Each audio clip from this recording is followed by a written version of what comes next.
Just when I come in the door. No, I can hear, there's something about that door. It really clicks. Probably something out of alignment with a strike plate or something. So It's good. It sets your mind on somebody's in the room. Yeah. Yeah. Well, tell me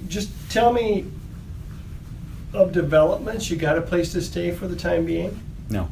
No. Ralph emailed me this morning that I have to move out. I was staying with Greg Weigler. He's an elder. His parents have a very nice place in the country, and said we don't want to inconvenience them anymore. So you're gonna, he sent the email after I already left for work. He said you should move out this morning. And we decided on Sunday, but I'm telling you Wednesday morning. But put me up in something like a Motel 6 that's like $50 a night. So I looked it up on, I used to travel 100 nights a year, so I look at Travelocity, or not Travelocity, it's a travel website. So people complain of the rooms stink really bad, like smoke, and they're filthy, and cockroaches and bed bugs. So there's a Farmington Hills, a $50 hotel in Farmington Hills has got to be really bad. Oh, okay. So there's a couple of them. It's nights in, they said, but even the Motel 6 with the Red Roof Inn, they're all the same. And one person actually showed a photograph of the bed bugs on those. So that's the development. I mean, you asked. I wasn't going to start out with that. So that is completely not a pleasant thought.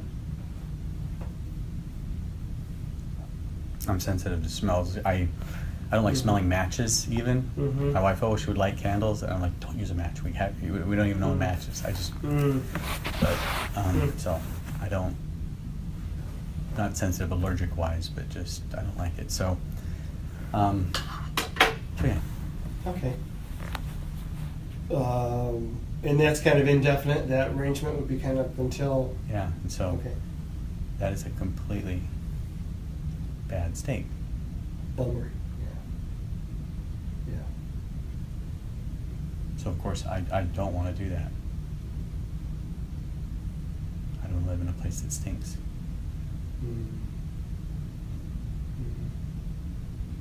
I don't feel. What if you took that support and you took the liberty of upgrading it on your own? Take one step. I don't even think I make enough to pay my bills. Okay. I mean. Okay. Okay. I'm making, like I said, 63, and I was used to making 100. My wife's gone back to work, and I'm paying more for insurance, $900 a month for that. So what if your conversations? Okay. So has Mary Catherine talked to you at all? No. Oh. So she went and saw Dr. Wolf yesterday. Okay. I recommended that she see you, and she's your wife, and so hopefully she's contacted your wife, because I trust you guys a whole lot more than Dr. Wolf. Okay. Just a woman who, I don't know. I was really seriously coming to her. I want help with not feeling upset. It's okay to be upset. No, it's not. You need to have the right perspective, and I knew that. But so now my wife's going to her, because this other woman she recommended wasn't available or something. I went to the training with Jacqueline, the group therapy, and I have the book from that last night. Seeing you, then I'm seeing her privately tomorrow. Okay. So this is how it is indefinitely, how I'm going to be. Okay. I wasn't doing this before I moved out. I wasn't coming up here and seeing you. Right. And so that is a big difference. That is a change. So your initial contact with this lady was in the group, and then you'll follow up individually tomorrow. I had one individual session with her already, where she asked me all these questions. Okay. And then she said, okay, we have a group on this night, and the group was younger girls in law school, and this other woman who's a teacher of autistic kids. And I was the only guy, but she's like 78 years old. But she's a very nice lady. Cool. Have you looked up dialectic behavioral therapy? What do you think?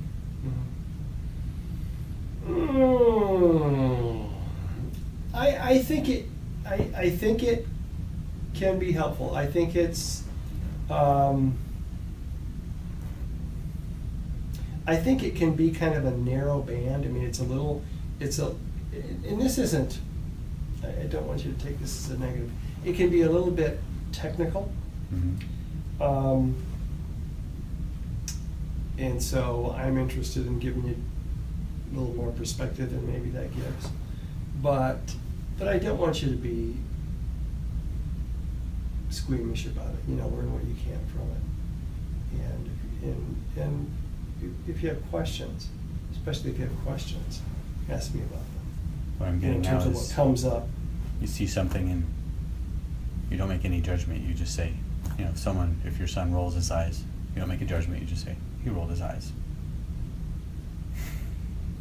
And they say, well, you have your reason mind, like Mr. Spock from Star Trek, Mm-hmm. and you have your emotional mind, and then the wise mind is using both, using your reason mind to control your emotions. Mm-hmm. So that sounds good. Mm-hmm. And but I'm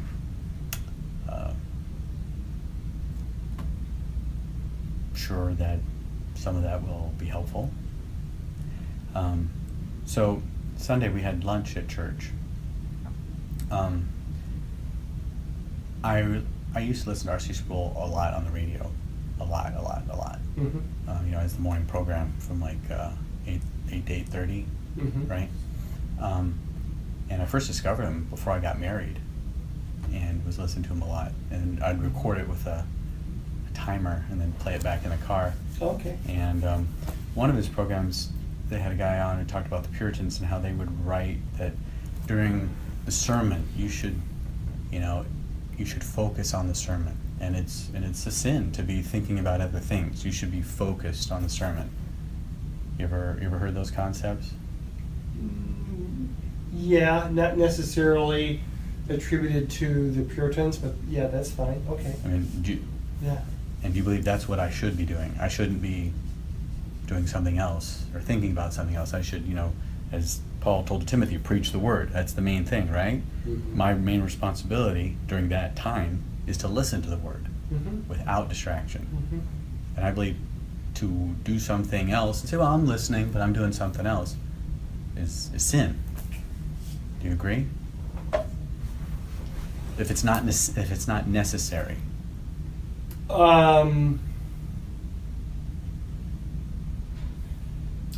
Yeah. I mean, it falls short of perfection, certainly. My responsibility is to be listening to the pastor, Mm-hmm. the teaching elder. And if I don't have to be doing something else, like there are people in nursery, all right? So that's kind of a necessity. Yeah. And then they pipe in the sermon so they can hear too. Mm-hmm. But if it isn't a necessity, I should listen. Mm-hmm. So, Mm-hmm. and so this Sunday, Grace she brought this extravagant egg dish to make egg like quiches, and then There was like a brunch after church? we have our monthly meal together. Okay, It's a okay. planned potluck. Yeah. And so she went, she teaches Sunday school, but then the singing guy said, oh, can you sing? And so during the in-between time, instead of preparing this egg dish, she prepared Mhm. singing. And then, so during the sermon, after her singing, she left and to go cook the egg dish. And so she was gone but she came back at the very end just to sing. And Mm-hmm. and so then she ran back into the kitchen, and I felt I needed to count the money. I'm one of the counters, not every Mhm. Sunday. And so I went back and saw her, and I said, Grace, you should have been gone the whole time. We need to be focusing on hearing. Mm-hmm. I mean, we shouldn't be distracted. Well, I could hear it, because they actually, where you gave your talk, Oh, they they pipe it in pipe there it too. in? Okay. And I said, that's not the same, sweetie. We need to be focused on it. I mean, that is our obligation. We shouldn't be distracted. And no, it's like being in nursery. And I got upset.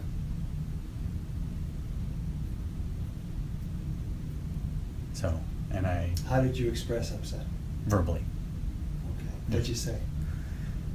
Grace, and I'm back from her stomach, and so other people can hear. Grace, we should not be doing other things during the sermon that are not acts of necessity.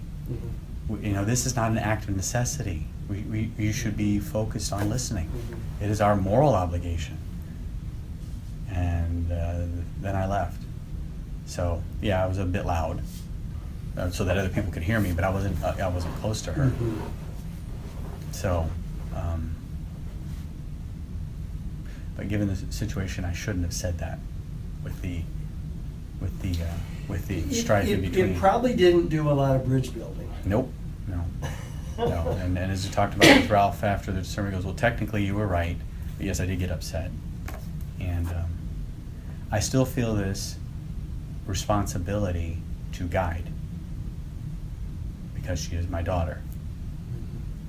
And so this Sunday evening with Ralph, I said, you're right, I need to cut off. And he's told me he's done this with his kids. They'll be doing stuff with their children, his grandchildren, but he doesn't say anything. Because, you know, they're adults. So I haven't completely done that. So I told him, okay, she's cut off. I am not going to offer my opinion. As he says, I'm not going to offer my opinion.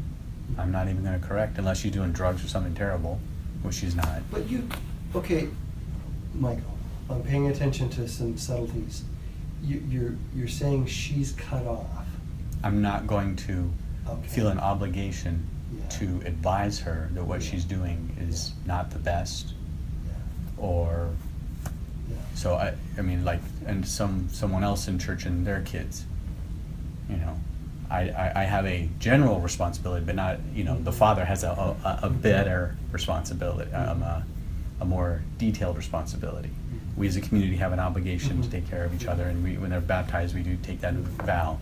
But I don't, you know, so that's it. So when I say cut off, it's I'm not going to advise you anymore. If you want my advice, you can ask. That's what I need to be doing. It's actually not. Because she argues back with me. No, it's like being in nursery. I'm like, no, it's not. And then I get upset. So I at this time, maybe in 10 years, I can offer advice. She will not take it, and I don't take that well. Yeah. So Michael, there are, what I want to help you see. And that led to some other bad things. Okay. What I want to help you see is a little more dimension to these interactions. You just said, you didn't take that well. Well, it's just like being in the nursery. Yep. So you're concerned that she attend to the sermon, but there's also the dynamics of daughter and dad too. There's your relationship.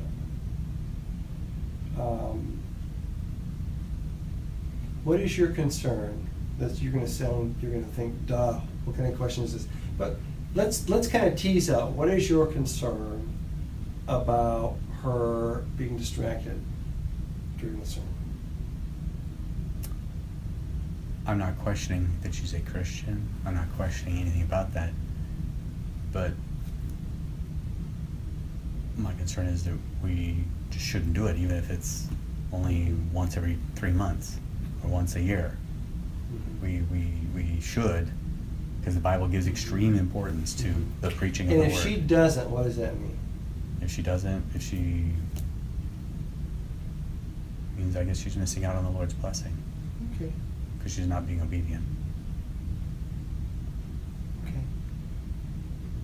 The blessing of hearing and being able to apply the Word. Right. Is there a part of it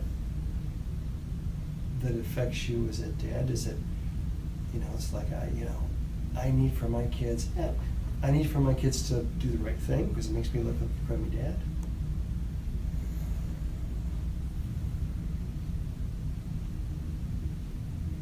I'm just asking you to look to see if there's some of it in it. I don't care what other people think about me. Okay. Because homeschooling, I got a lot of flack from people at work. I don't care. I feel it's the right thing to do. Yeah. Okay. So my concern is purely that we should be thinking the right things and then doing the right things, especially the important things. So you gave voice to that, and then she answered as she did. Yeah. How'd that feel? What did that feel like to you?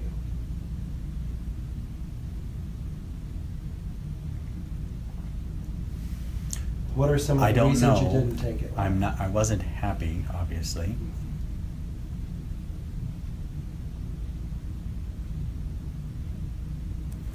Did you feel Discounted, not respected, Yeah. I think you feel that a lot. not valued. I think you feel that a lot. I do.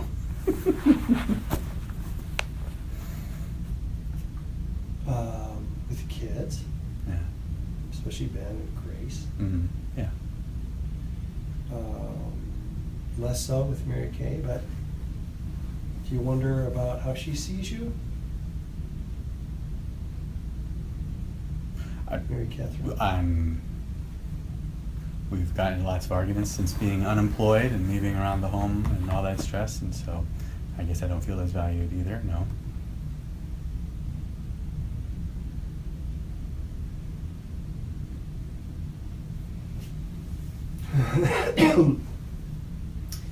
Before I get too far afield, let me ask you, you said, with respect to the conversation with Grace, Mhm. that it led to other Mhm, things. mhm. Tell me, So what's then on the, what's I on the counted table? during the service, during the mealtime. Uh-huh. So when we finally got done, I come back, they're folding up the tables. My wife's niece and nephew brought her mom back from Chicago area. Oh, yeah. And so okay. they were there. And so Okay. I politely sat next to them, made some conversation with, he's 22, 25, he's probably about 24, 25. And then Anna, so Andrew and Anna. So their dad, Lars, he's an elder, great guy, and they got 7 kids. And, but so I was being polite. I mean, I shouldn't just ignore them. And so I didn't have much time to interact with Melody and Grace or Ben. And so then and they said, okay, it's time to go. Okay, goodbye. And then talked with Grace, you know, okay, I didn't have much time to interact. I'd like to do something with you guys for a few minutes. And then she said, well, Grandma said she's ready to go. And I said, well, that doesn't mean she wants to go. I've been living with her for 10 years. She's a doormat. She is not. Unless there's something urgent, they say, I need to do this. She did. You know, we hang out all the time and talk. We're like the last ones that leave church. We've been doing that for years. We talk, and then she just sits there and waits. She actually wears the Depends underwear, and she's fine. So, but we had a meal. We just had a meal, so she's not hungry. We don't have to get home. And I said, well, Grace, I haven't seen Melody all week. You know, I love hugging and spending time. And so I don't know if this was, well, you made me mad before, so now I'm pulling us out of here, kind of a vindictive little tit for tat, or whatever. But and then, so we were in the area where we eat, and it's loud, and so I pull us into the entrance, and the pastor, the visiting pastor, he used to be members of our church. The little kids are clinging on to Grace, and I'm like, let me talk to you. And as we move over to the classroom. Well, I guess Paul Tachek's daughter, Brianna, who Grace friend with, said, oh, Dad, Mike's pulled Grace into over there. And so I'm talking with her for like 30 seconds, Grace. And she said, no, Grandma said she's ready to go. And I'm like, Grace, I heard you. Yeah, can I have a few minutes? Grandma said she's ready to go. Right, making her the focus. I'm like, okay. And then John Frith comes in. Mike, she said she's ready to go. She's gonna go. He was all in my face. I'm like, no, Mike, you can't ask. You can't ask. No, they're going. Believe me, getting loud is ruining a relationship. That was not called for. Calm discussion. But he's a business guy. He's an elder, but honestly, that did not improve things, and that just made it more stressful. And so Grace ended up going to the church way over here. I told you I took her to a singles retreat in the winter a couple years ago, and she met a guy, Daniel Heimbuch. Oh, okay. And I don't know if you know the Heimbuchs. No, I don't. Yeah. So Mary Catherine actually went to college with his parents. Okay. And his dad thinks he dated my wife. They went for a walk, and he thought it was a date. Oh, okay. And so they met, but Daniel's got a job just making like $13 an hour, and they're getting. And then I talked to him, not this Christmas, but the Christmas before. They came where we saw Handel's Messiah at U of M. So we're sitting at a table, and I said, "So what are you going to do to improve, schooling or your, nothing? No, I'm just involved in my ministry. I'm not going to be doing anything." And then I realized, holy cow, this guy can't support a kid and a wife. What am I doing? So they had been interested in each other. Oh yeah, months, and really going at it. And she had visited the church over there, and her parents, and we went on another retreat. But then and then in that fall, up at the UP, another singles retreat with the OP, and but then when he said that, the bells went off in my head. My wife completely agrees too. She's like, if you can't support her, what in the world are you doing? Because as you know, if you get really close, it can then be, well, we got to get married. Mm-hmm. And I was 24 when I got married, and my wife was 32. She had a job. She was a teacher. She had a master's degree. I've been through electronics school. I had training. He has a job where you just walk in off the street. And, so I'm like, in the next 20 years, you have a scary future. Life is changing here. You need further education. You're not going to be able to support a family. And we talked with Pastor Smith, who's really good friends with him. And he says, I can vouch for his character, but he's been telling me, I've been telling him for a while, get his butt in gear and he needs to get some education. And his dad had been saying the same thing, and he wasn't listening to them. If you will not take wise counsel, that's another problem with you. Your dad and Pastor Smith are telling you need to be furthering your education so you can become, and you're not listening. And I'm like, then it really hit me after talking to them, why would I want her with him? So we recommend, you got to cut this off. You may be nice. And it's like, you want to homeschool? That's not happening. If you have a kid, you're going to have to hand your kid off to daycare. And I would hate that for her. So we cut that off. So Sunday night, she didn't even come to church, as she normally does. My wife did, but she went to that church way out there where she hasn't been for over a year since it's been cut off. Okay. So this is like, now I'm just going to go and... So then she got back really late, was tired. So then she couldn't go to Monday night. We have this growth group, Pilgrim's Progress at the church. She couldn't go to that because she was so tired. Okay. So that's how that has progressed. So, talking to Grace, yes, I got upset in the kitchen. But then afterward, we're going now. Grandma said she's ready to go. She'd already put Grandma in the van, hadn't started the car, out in the sun. She's 87 years old. Benjamin, he's still walking around. Because Mary Catherine didn't come. This is the first Sunday where I'm out of the house. She didn't come. Okay. Right? She was too tired. She knew the night before she was going to be too tired to go the next day. Which, okay, she should have come because Grace has never been in this situation where she's had to handle everything. Oh. And so Grandma said she's ready to go. Well, ready to go does not mean I want to go. Yeah, and then, it's fine, Mike, they're leaving. And I didn't get a chance to interact with, and I haven't seen my 13-year-old all week, and I'm not going to see her for the rest of the week. So this is it. I get 2 minutes for 2 weeks. That stinks. And not being able to willing to negotiate with me. Not even 10 minutes. I saw her for 2 minutes and talked to her. Yeah. So. They had the occasion to talk to Mary Catherine. Yeah, I told her Sunday night. Okay. But. Okay. So I didn't handle that well, but I recognize that, and I have apologized. I am sorry, and I've let her know. And I verbally told her Tuesday night, because she wasn't responding to any of my texts, apologizing. I said, you are an adult woman. I am not going to offer my opinion. I'm not going to correct you, unless you're doing something really serious, but I'm not going to correct you. If you want my opinion, you're going to have to ask for it. You're an adult. Even though you're living in my house and I'm providing support for you. I didn't say that, but, and I'm fine with that for now. She'll be hopefully moving out maybe in a year when she goes to Covenant after saving up her money, but So I said that, and I mean it. And that will relieve any feeling that I have that I need to offer my opinion, because I've given notification. I will not. If you want my opinion, you can ask me. She generally thinks she knows what she's doing anyway.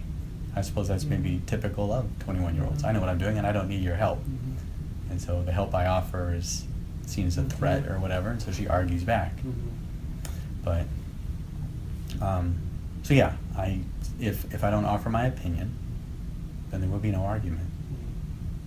If I say, I'm just going to love you and just tell you I love you. And which is true, I do love her. If I didn't care about her, if I don't correct her, I mean, it's like God. He corrects me because he loves me. If he doesn't correct me, I'm illegitimate. Well, I'm not going to correct her anymore. It's not that she's illegitimate. Michael J. Stone. Yeah. What is your name? Yes, Michael J. Here's Fox. the kicker. Yeah. You're saying, and I do not doubt you, you're saying God corrects you because he loves you. Yep. The trick is, do you think that Ben and Grace feel that way with respect to their dad? No, Okay. because I responded in an upset way, in an irritated way.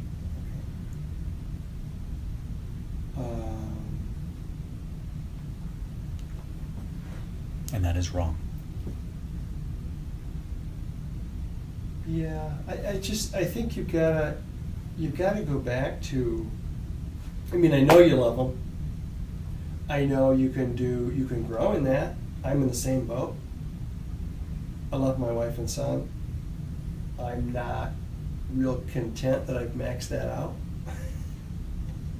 You know, in terms of, I can grow. There's plenty of room to grow in those relationships. So the good news is you don't have to fake that. I can just focus on the loving part, because I've done enough of the correcting part. Yeah, you've probably gotten a lot of miles out of that, and you need to shift to a different strategy. But that's not even how I want to put it. I don't want you to think in terms of so much a different strategy,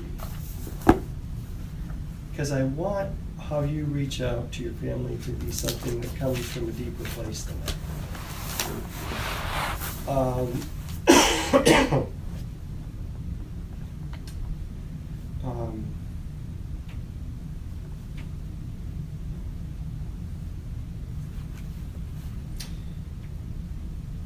I mentioned last week a couple things. I talked about that word threat. Remember? Oh yeah, I've gone over it quite a few times. Yeah. That, for instance, when Grace says something like, oh, that's what they do in the nursery. The response, not just her words, but the whole composite, her, on some level, felt threatening. Not that she's going to beat you up. No. But in terms of something that we feel like we need for life to be okay, for life to be whole, gets threatened.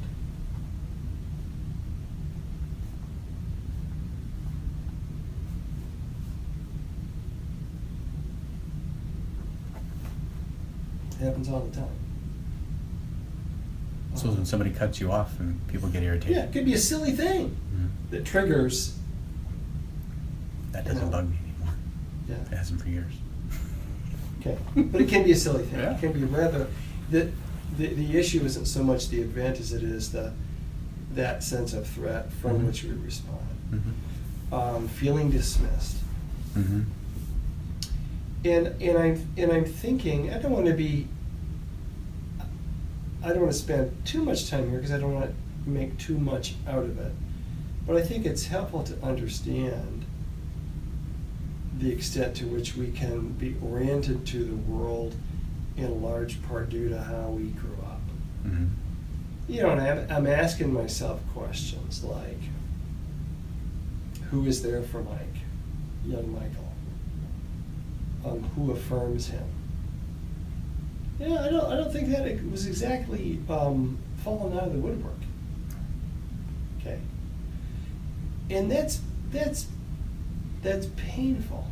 My grandmother, my dad's mom, who I lived with, she would hug me. Did I tell you about that? Hug me and kiss me. She would, in fact, enforce that she kissed me. Did she have to? Well, did she have to? No, she's like, "Come here and give me a kiss." And she told me this story when she was a young girl growing up on the plains in Colorado. Her sister was gonna go get on a horse and go into town for something, and her sister said, "You know, give me a hug." And they had an argument. She goes, "No." My grandma said, "No, I'm mad with you." She went out to the barn, was struck by lightning, and died. And so she wouldn't let me go without hugging me and kissing me. So that was affirming. Yeah. She would also, you know, if I was on occasion, I don't know what I would do. I don't know if I would say something. She'd go, "Michael Scott," you know. But obviously she let me live with her and my grandfather, and she fed me. So I went in the Navy when I was 18. But that was it. Yeah, and I think there can be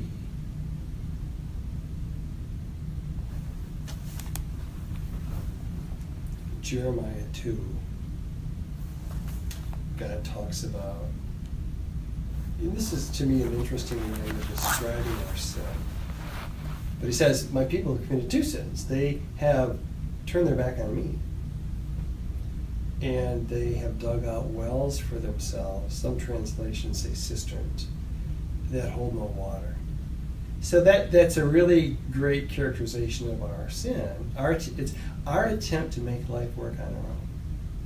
I don't want to wait on water, the living water, Lord, because that comes on your terms, and I have to be dependent on that. I want my own water source. And so there can be, and this can happen. Did I talk to you about the iceberg last week? A lot of our conscious life is what's above the water. But there's a lot of things, motives in things that are operative underneath the water that we don't really appreciate. We don't see them. So there can be this, and we feel real justified because we're in a fallen world and we're in pain. We feel very justified to do what we need to do to get out of pain. You know, kind of whatever works. And of course, wisdom says, well, wait a minute. Just because it works doesn't mean it's right. So one of the things we do is we go into other relationships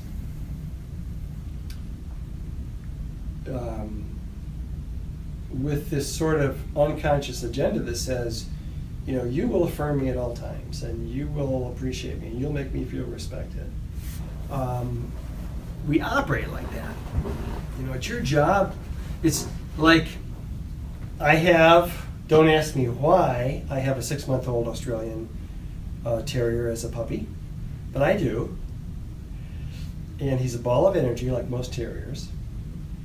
And a while ago, we had him in an exercise pen, and I was trying to study or relax or something. I'm sitting in a chair like this, and he's right over it. And my wife's coming out of the kitchen. And I give her this very sophisticated, godly signal. I go, and she said, I gather from your signal that I'm supposed to make this better for you. And she was very sweet. And I said, I kind of laughed. I said, well, yeah, you're my little buddy. You're my little helper, you know. But there was really a demandingness in my heart that says, honey, I'm the big kahuna. I got a lot on my plate. Take care of this crazy dog. Go take him out to pee or something. And that was wrong on my part. It was presumptuous. I mean, if I needed to say, honey, you know what? I'm balancing the checkbook. Would you mind taking him out? That's okay. I can say that. But there was a subtle. I was being manipulative. Because you were frustrated. Yeah. With the dog. And that's not okay. No, it's not. Why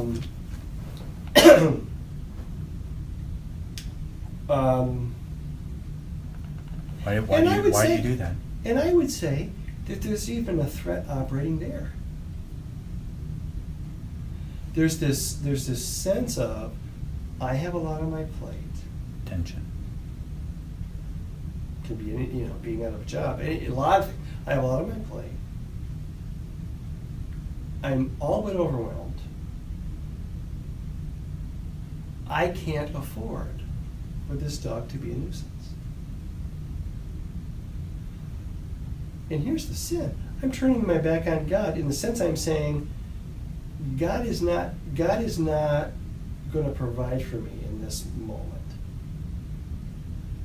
That somehow, if I don't stay on top of everything, my whole world is going to come crashing down because I'm in this by myself.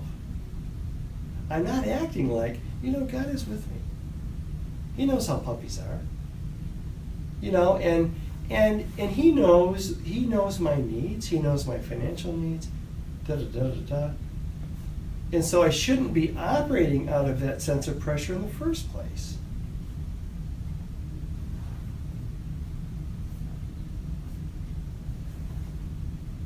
So there are a lot of things that moving parts, a lot of things that go into this.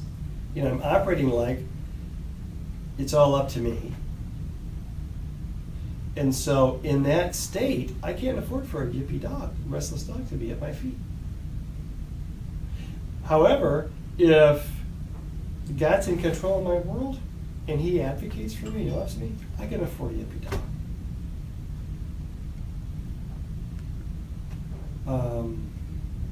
Maybe that means I ask my wife kindly for help. Maybe that means I get up and I do something. But that threat, that's operative. That operates in us, and I want you to be more able to identify that, because that's a bigger issue. That's on top of the list. Versus how Grace is reacting. Not that we don't care about our kids. No. I'm not focused on her reaction. But because this is what Jesus is getting at when he says, unless you hate your mother and father. He doesn't want us to go asphyxiate our parents in their sleep. He's just saying, order your loves. You belong to me first. And if we operate out of that,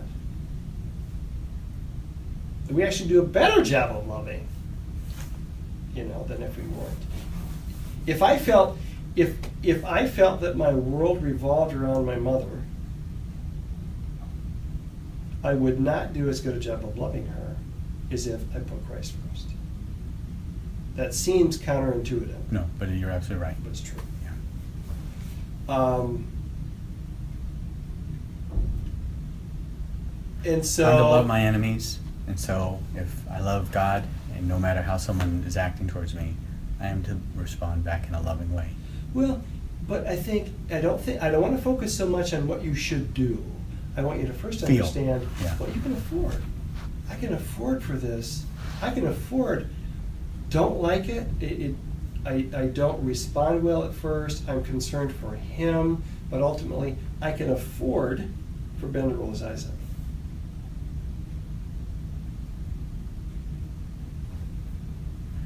For starters, then I can shift from, this offends me, that little sucker. Do you think he can get away with that? To, wow, that's not a good sign. If he's doing that, that's not good for him. That's not a good indicator that he's doing well. And that's how I want to respond. Yes. That is an incredible point. Yeah, what we're talking about is shifts here. Mm-hmm. We're talking about continuing to recalibrate based on God is my advocate. You've got, I can't remember whether it's the Psalms or Isaiah, somewhere in Isaiah. Could a woman forget the infant at her breast? No. Yeah. Rhetorical question. Even if she could, because there actually are some women who do. Mm-hmm. I would not forget you. And so,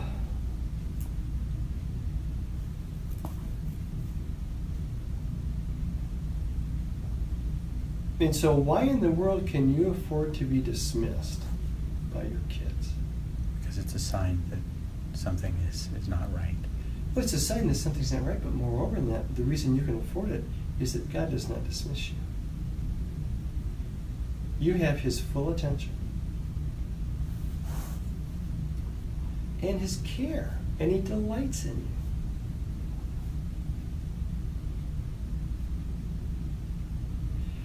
In exact proportion and then some to how much you were neglected as a kid.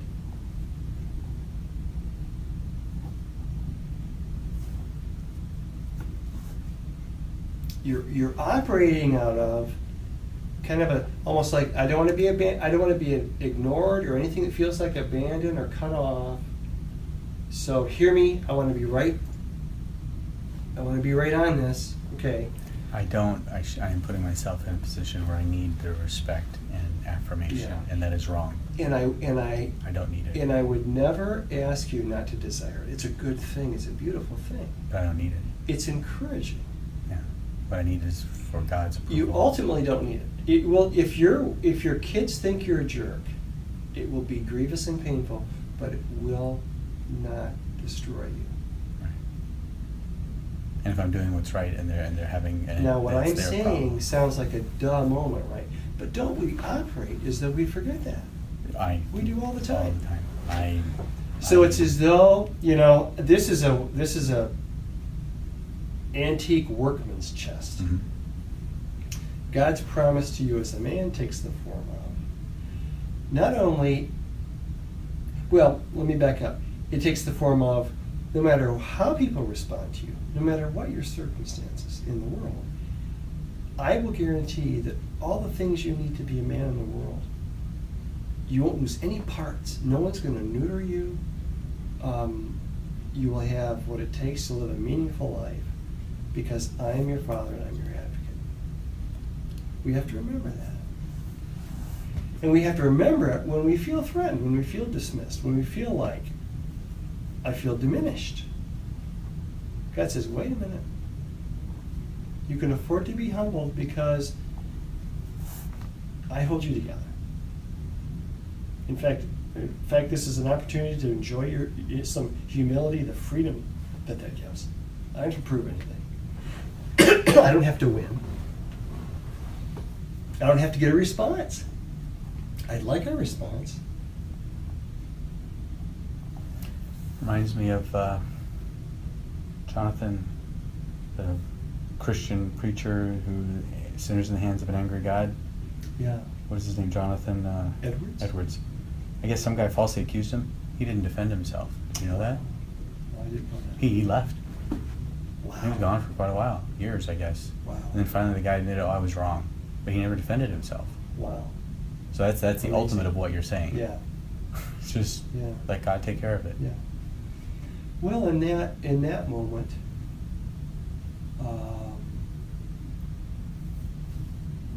you can afford to be misunderstood. Because it doesn't matter. The only thing that matters is I do what's right in God's eyes. Now, if I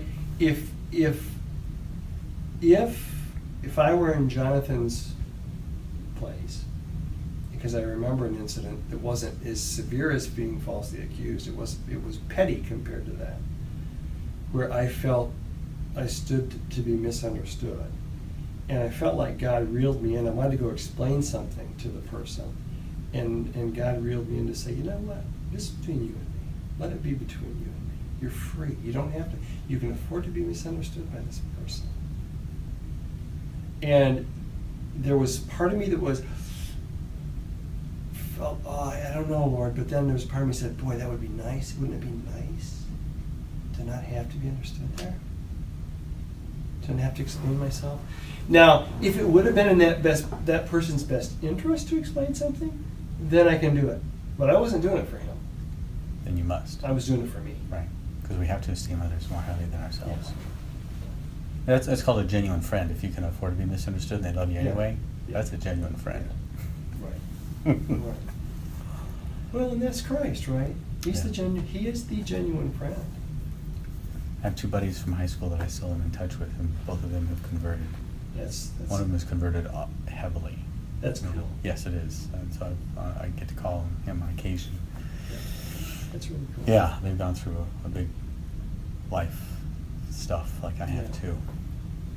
So, So, good. I So- really get what you're saying. Thank you. good. Come back to the drawing board. Come back to this, because you'll have to come back to this again and again. Yes. I do myself. Morning, noon, and night. So,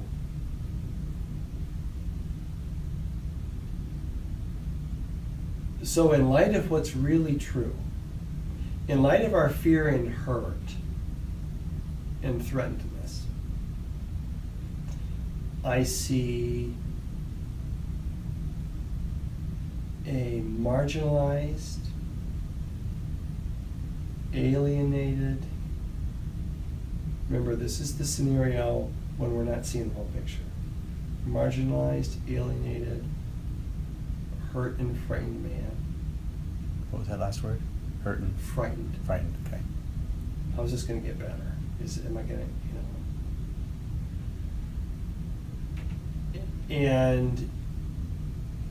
And so he sees his daughter possibly taking a casual attitude toward the preaching of the word, and he gets it gets threatening to him. Now, maybe it's just you begin to get anxious about that. Oh, this can't happen. And so you go to grace with that kind of, you're coaching again, you're correcting again, okay? And it's not wrong to coach or correct, but what you've got to see is I'm using that too much. I've leaned on that strategy, that tactic too often, and my kids are getting deaf to that, okay? Or at least a couple of them are. Mm-hmm. So, and I think with respect to even our relationship with God, and I don't mean to convey in any respect a casual attitude to sin, but I want you to look at it as more than just kind of this binary thing, and that's my way of, it's either right or it's wrong. And grace should be, it's a sin if she's not taking. And my thought is, God doesn't respond to us that way. You know, our sin grieves us, but he doesn't panic over it. Because he knows his grace wins.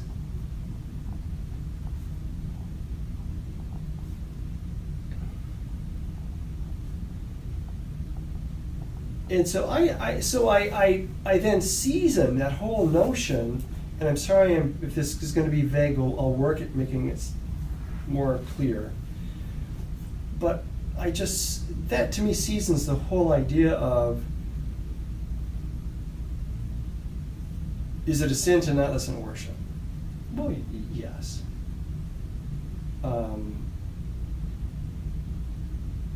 But I don't see it quite as binary as that. I think in terms of listening to the preaching of the word is a gift. It's unfortunate, maybe that's too soft a word, if we don't take advantage of that. And we're drawn to the Lord. He's winsome. And I would be concerned if my family didn't take advantage of that or didn't appreciate that and receive it and submit to that.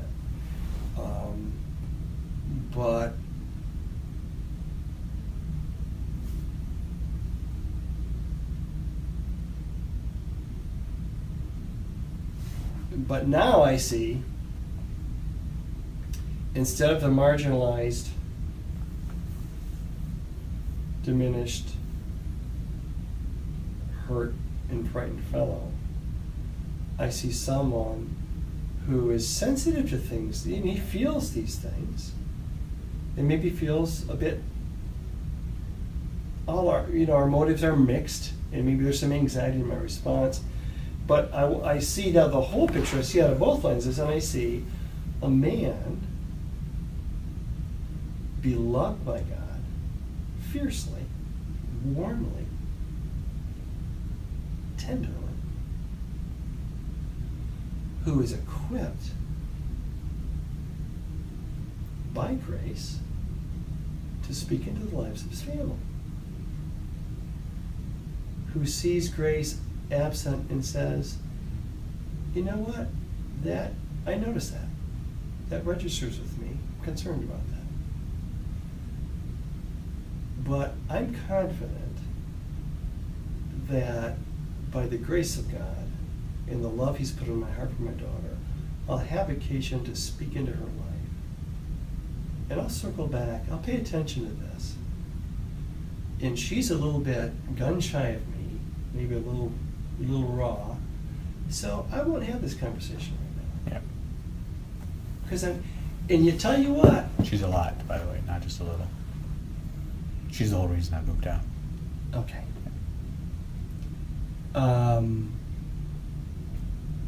But that is trusting God. Yeah. Lord, can you handle this while I circle back to it at a more opportune time, at a better season, a better moment? So that's Mike operating out of fear. Yeah. I can address it at a later time. Versus Mike operating out of, you know what? God's got this. He's equipped me. I'll be a little bit more poetic. Think in terms of rhythm and timing about addressing this with grace. I've got a lot of making up to do. My focus will be purely, unless she's doing something grievous, just loving her. Well, I want you, but I want that to be, I don't want to jettison the idea. You said I'm not going to give her advice. I said, well, wait a minute. Because she will argue. Well, that that's I'm not right. the point. I know. And so I mean, don't we're wise to anticipate what there's a pattern here. We're in a rut here. It would be foolish for me to come rushing in with advice and correction at this point. But you're called, you're loved, you're equipped, you're called by God to be her dad. You're still her dad by the grace of God. You haven't been disqualified. There's some damage done, but that can be restored in time. So she still needs you to, my word is to speak into her life. I need to speak a lot more love. It's a little more poetry in that. Less instruction manual and more lyrics. Yes. And you know what would be a cool way? Again, operating from a different perspective. That's what I want you to appreciate, because I don't want you to hear me scripting how you should talk to Grace. I want you to hear it's more expression of coming at it from a different place. One of the ways, I think it's one of the primary ways you love your family, is being invested, caring about how they experience you. Okay?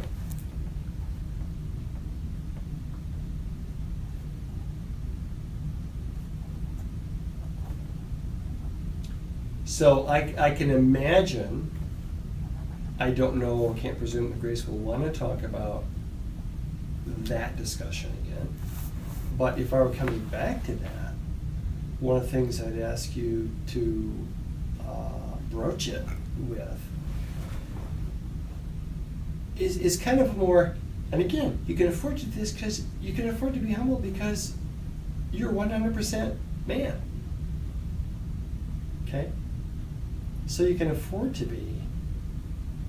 Isn't there something inspiring about a star or a powerful, well-beloved official or a baseball all-star who speaks humbly? So I mean, this guy's like the best hitter in baseball, but he doesn't just cocky. He's kind to children. It's just there's something, you know.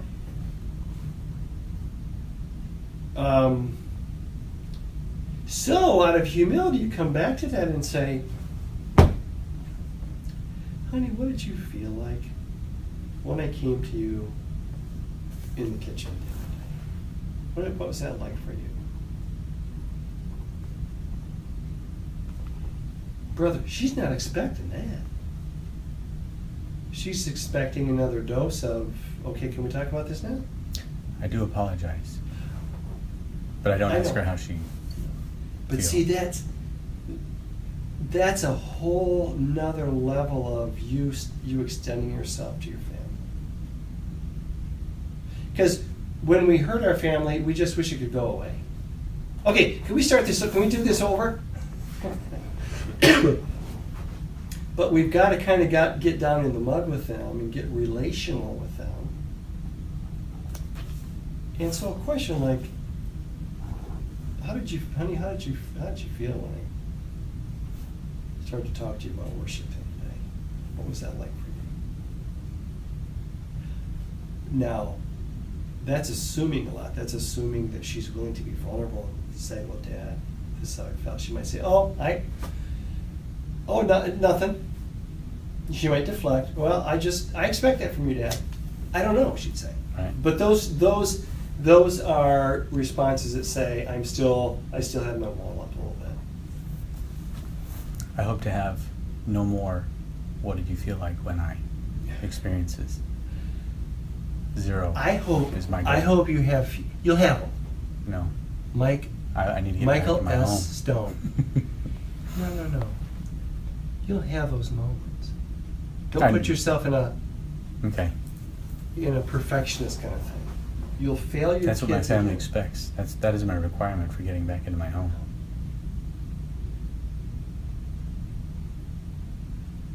I think there needs to be less in terms of a perfect performance out here. I think there needs to be more of a softening in here. And I think that will affect, even if they don't get perfection, they'll say something's different with that. Quite honestly, if you're perfect, I think they think you were raptured and replaced by somebody. So. Yeah. But yes, it will be drastically different if I'm coming from a different place. Responding out of, God's equipped me. That's why I'm crazy enough to think of this difficult patch as a wonderful opportunity for growth, Mm-hmm. and God doing something in your heart, and then as a result with the family.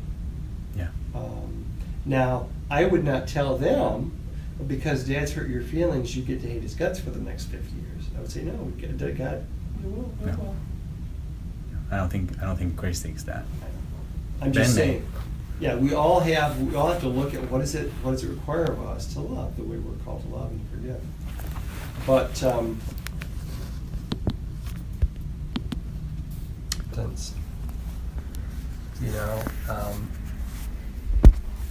and a more gentleness and patience that will manifest itself in more gentleness and patience with the family, I think. Questions that seem less concerned about anxiously getting things back in order and more concerned about, how can I help? I want you to have access to me. I want you to be able to lean on me. I want you to know that I want to know you. I don't want to just fix you. I want more than for you to just do the right things. I want to know you. I want to love you. I think that's been missing. Not entirely. I'm not accusing you of, I don't doubt that you love your kids. I just think things are short-circuiting your expression of that with them.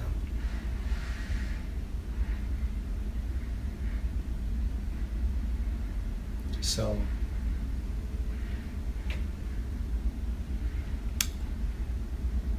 You convinced me. So, it almost, when you get a sense, Michael, of the power of this repentance gives you to rest in Christ,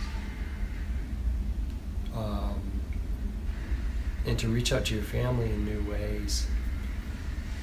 You're eager to love them, you're more eager to love them than you are to get home.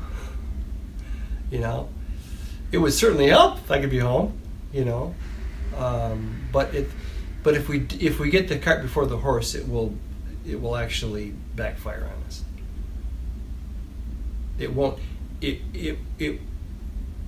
won't seem loving. It will seem like, well, he has become uncomfortable enough with the situation that he's insisting on being home.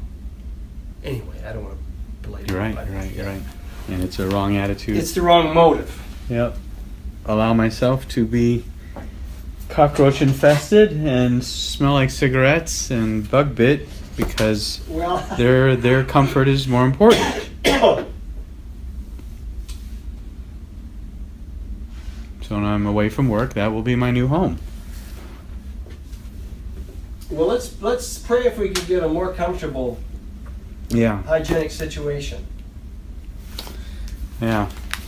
When you read reviews and they give it 1 star, oh my goodness.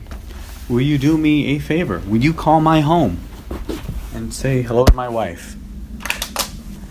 And you don't tell her that I was going to say I'm moving out, but tell her what you've told me and what you think of the progress to encourage her. If you would. I will. I tell you what I'll do is I'll email her. Okay. Thought it'd be quicker to call, but if you want to do that. I'll email her. Thank you. Okay. Let's get on the schedule here. I can do it again. Same